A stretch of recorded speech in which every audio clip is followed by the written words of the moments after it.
Good evening guys, nandito tayo ngayon sa Pasig River Esplanade, tapat ng Arroceros Forest Park. Ito bandang dulo ito yung huling ginawa, phase 4.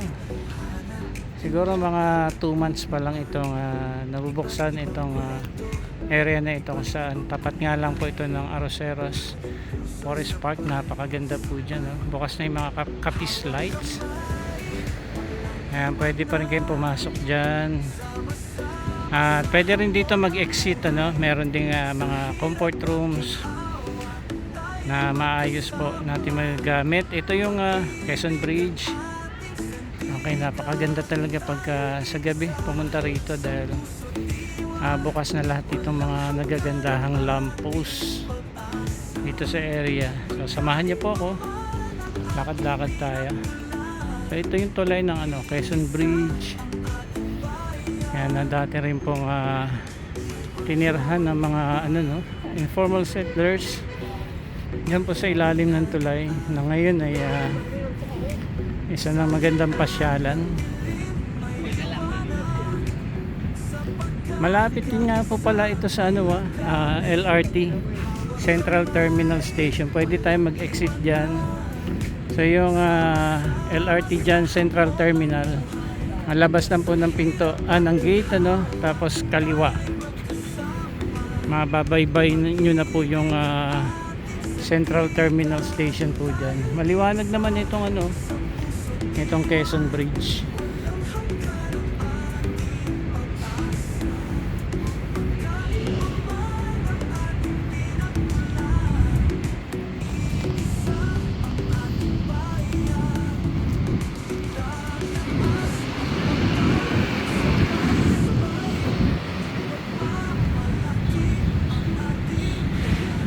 And hopefully maabutan natin yung dancing light show dyan sa may Jones Bridge. So ito yung ilalim ng tulay. O ayan, dati dito marami dyang informal settlers, ngayon wala na.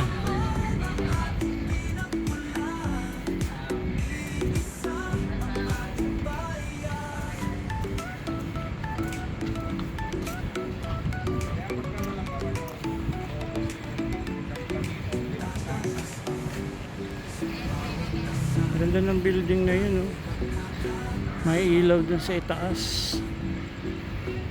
So ito, Quinta Market, yan, sayang lamang tong pedestrian bridge na to, na nabinbin ng pagkakagawa, halos maglilimang taon na rin ito, so walang nangyari.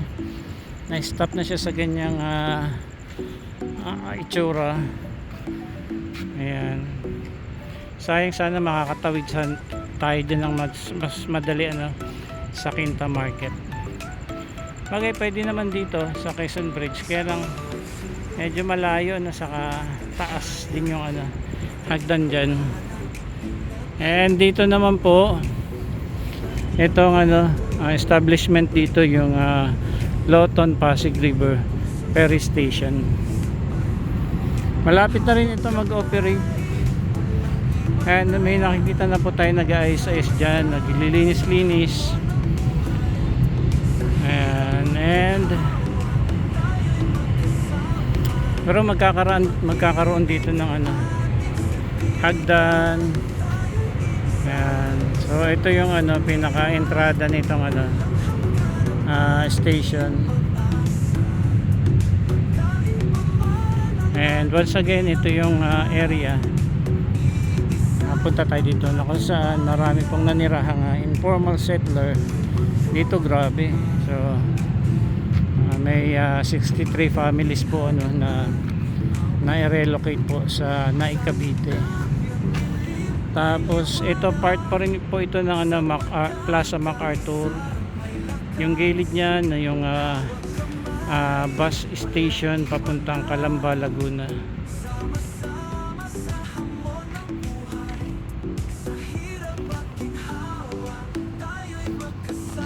Okay, lakad-lakad tayo dito.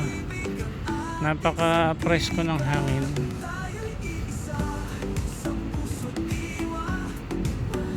Medyo malamig dahil ganito talaga pagka December, mahangin, malamig.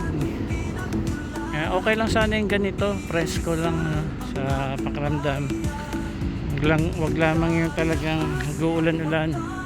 Bagay ka, patapos lang naman ng bagyo. And hopefully mas maging maayos na ulit sa mga susunod pang araw.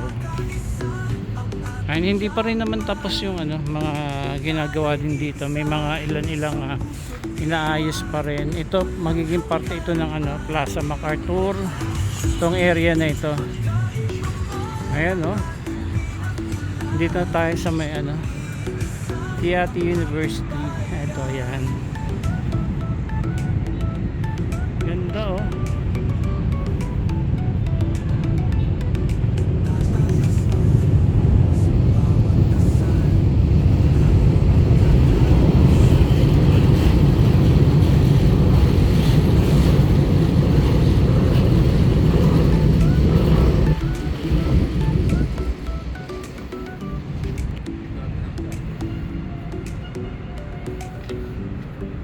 Ito yung sasabi ko, magiging part pa rin ito ng naayusin para sa Plaza MacArthur. Actually ito nga yung design yung plano dyan.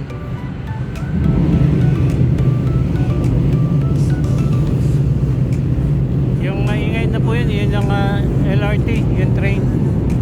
Makaryedo po yan.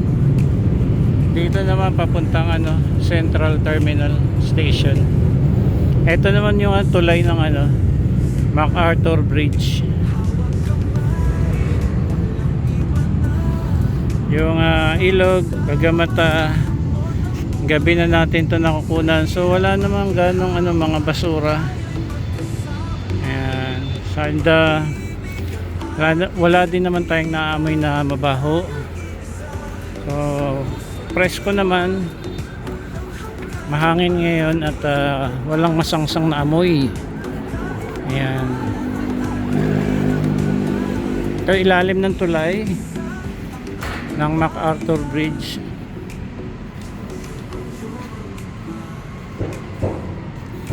At walang ilaw dito. Dati may ilaw dito siguro aayusin pa. Marami pa rin pag ginagawa rito.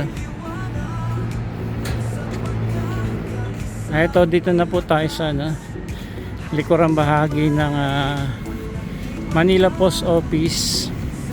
Tingnan natin dito sa side kung naayos na. May naayos dito kasi stagnant yung ganda ng ng Christmas tree. Stagnant kasi yung tubig dito, malapit dito sa tunnel Ito may maliit na garden dito. May mga maupuan. So ito yung part na sinasabi ko. Ayan So inaayos to. Buti na nabawasan na yung mga tubig dito. Dati bahang-baha dito. Ayan nagde-declogging nga po sila rito Ito yung mga putik dito sa drainage.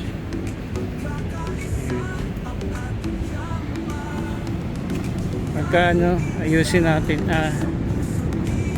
Ayan, may tubig pa dito sa area. Pero sana maayos na para pagka pwede tayong dumaan dito, shortcut papuntang sa kabilang side.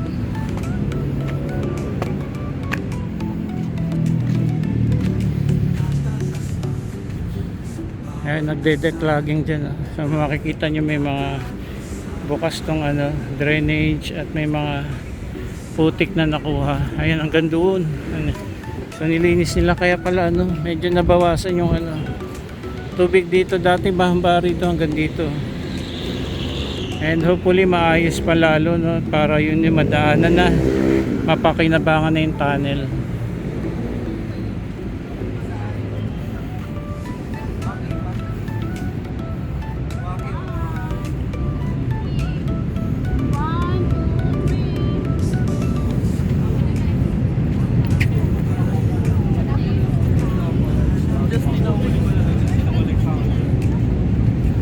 Ayan, marami pang bakante dito na slot sa mga stall Sa mga nagnanais magtinda, yan, pwedeng yung kausapin po yung admin dito po sa Pasig River Esplanade kung magkasundo po kayo sa price. Yan, pwede kayo mamili kung saan yung gusto nyo rito ang pwesto. Yan, may mga ilan-ilan na po nagtitinda rito. Bago lang po ito, no? Wala pa. Kasi I think mga 1 week pa lang. Ano yun? Oh, mukhang ano mukhang may sunog yata. Bayan, may bagyo mang dumarating. Bayanihan ang ating awitin. Sa gitna ng dilim may liwanag. Sa pagkakaisa may lakas. Hawak kamay, walang iwanan. Sama-sama sa hamon ng buhay. Sa hirap at ginhawa, tayo'y magkasama. Pag-ibig ang ating sandigan. Tayo'y iisa sa puso't diwa. Walang hanggan. Ayun, natatanaw na natin yung mga gagandahang pailaw dyan sa may Jones Bridge, saka yung Binondo Intramuros Bridge. Grabe, kabilaan ayun na naman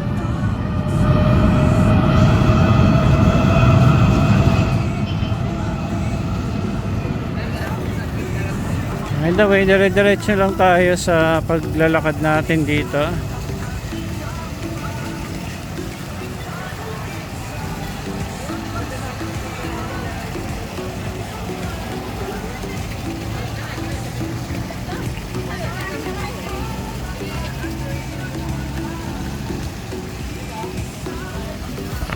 Mukhang may sunog na naman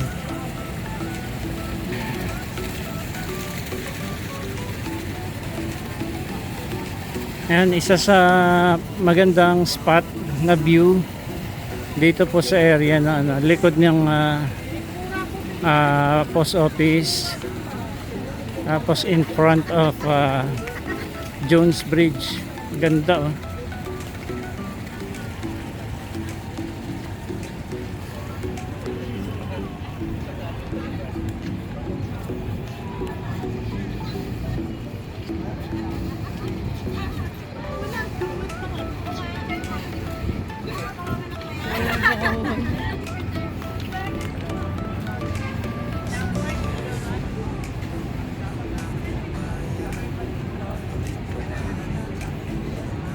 daming family nag photoshoot sila rito.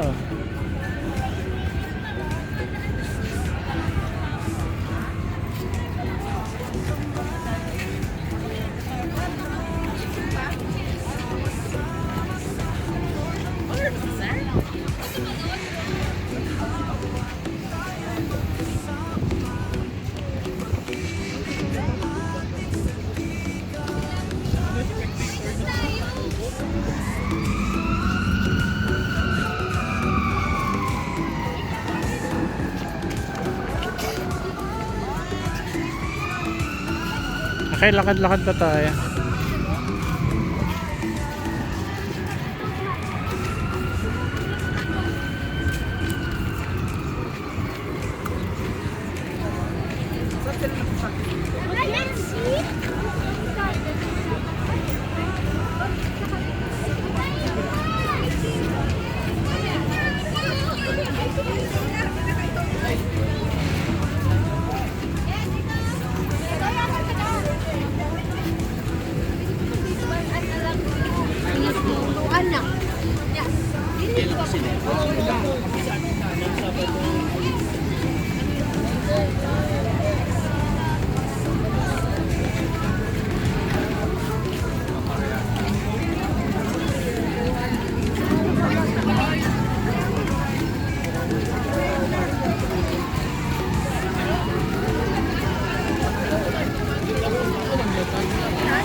Ay, sunog na yun. Ang daming bombero.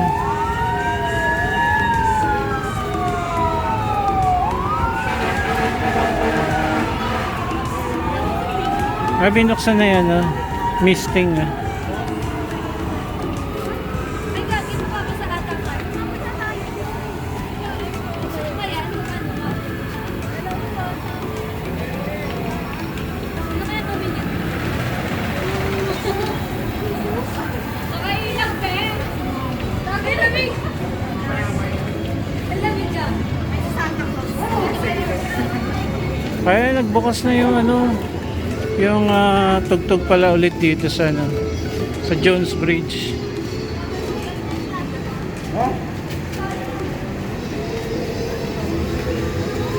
First na tayo na maganda. Kuha na natin yan.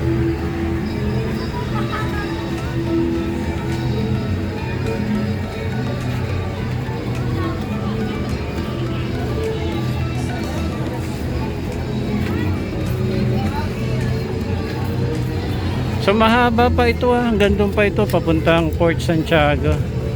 So for now, ito muna yung ating i-capture. Okay, pwesta lang tayo rito. Oops, sorry.